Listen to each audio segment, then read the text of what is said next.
1400 বছর আগে রসুলের দেওয়া ইতিহাসে যেটা পেয়েছি যে নারীরা তারা ঈদের জামাতে অংশগ্রহণ করেছে, এই বিষয়ে অসংখ্য হাদিস আছে। তার মধ্যে আমি আপনাকে একটি হাদিস বলি। উম্মে আতিয়া রাদিয়াল্লাহু তাআলা আনহু তিনি আর কি একটি হাদিস বলেছিলেন যে রাসূল তাদেরকে নির্দেশ দিয়েছেন যে নারীরা যাতে ঈদের জামাতে পুরুষের সাথে অংশগ্রহণ করে। তো আমরা হেজবুত 30 বছর যাবৎ রসুলের প্রত্যেকটি আদর্শকে মানুষের সামনে তুলে ধরতে, সেই দৃষ্টিকোণ থেকে আমরা এই জামাতে অংশগ্রহণ করেছি। আমরা আসলে ঈদ মানে খুশি, এটা আমরা সবাই জানি, আনন্দ। আমাদের খুতবার মাধ্যমে আপনি শুনেছেন নিশ্চয়ই, আমাদের ইমাম সাহেব আলোচনা করেছেন যে মুসলিম উম্মাহও একটা দেহের ন্যায়। তো এটাই স্বাভাবিক বিষয়, যেহেতু আমাদের এই যে পার্শ্ববর্তী যে দেশগুলো ইরাক, আফগানিস্তান, সিরিয়া, লিবিয়া, তা তো মুসলিম দেশ, যেখানে আপনার 90% মুসলিমের বসবাস। তাদের আজকে এই দুরবস্থা, সেইখানে আমি একজন মুসলিম হিসেবে, মুসলিমের ঘরের সন্তান হিসেবে কীভাবে আমরা এই আনন্দটাকে উদযাপন করতে পারি। আমরা সেই দিনই ঈদ উদযাপন করবো যেদিনকে সমস্ত মানব জাতি সুখ এবং শান্তি। আমি ছোটবেলা থেকেই দেখে আসছি, কারণ আমার আব্বা আমার ভাইরা গিয়েছে, তারা একাই গেছে, কখনো মানে আমাদের বা আমার মায়েরা কখনো যায় নাই। তো এই যে আমরা ঈদের জামাত করতে পারতেছি, আমাদের তো একটা আক্ষেপ থাকতো ওই সবসময় যে আমরা কখনো ঈদের মাঠের ময়দানে যেতে পারতাম না। বিশেষ করে কিছু আলেমেরা বলতো যে মেয়েদের নাকি ঈদের ময়দানে যাওয়া নিষেধ।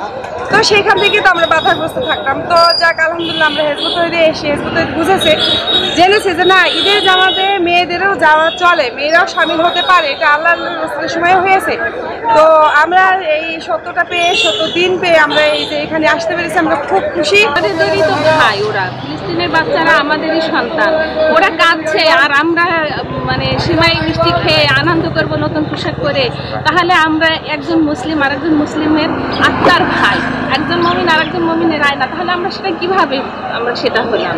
আজকে এই প্রকৃত ইসলামটাকে মানুষকে জানানোর জন্য, বোঝানোর জন্য, একজন মুসলমান আর একজন মুসলমানের যে আত্মার ভাই সেটা বোঝানোর জন্যই আমাদের এই সংগ্রাম। আর আমরা হিজবুত তৌহিদের সমস্ত ছেলে এবং মেয়েরা সবাই আজকে সর্বাত্মকভাবে আমরা এই পত্রিকা নিয়ে বের হচ্ছি। আমরা যে ঈদকে আনন্দ বলে যে সারা বিশ্বের মানুষ ঈদটা উদযাপিত করছে আনন্দ বলে, কিন্তু আমরা আসলে যে জায়গাটা আমরা আসছি ঈদের আনন্দ বলি, সেটা আমাদের কাছে আনন্দ না।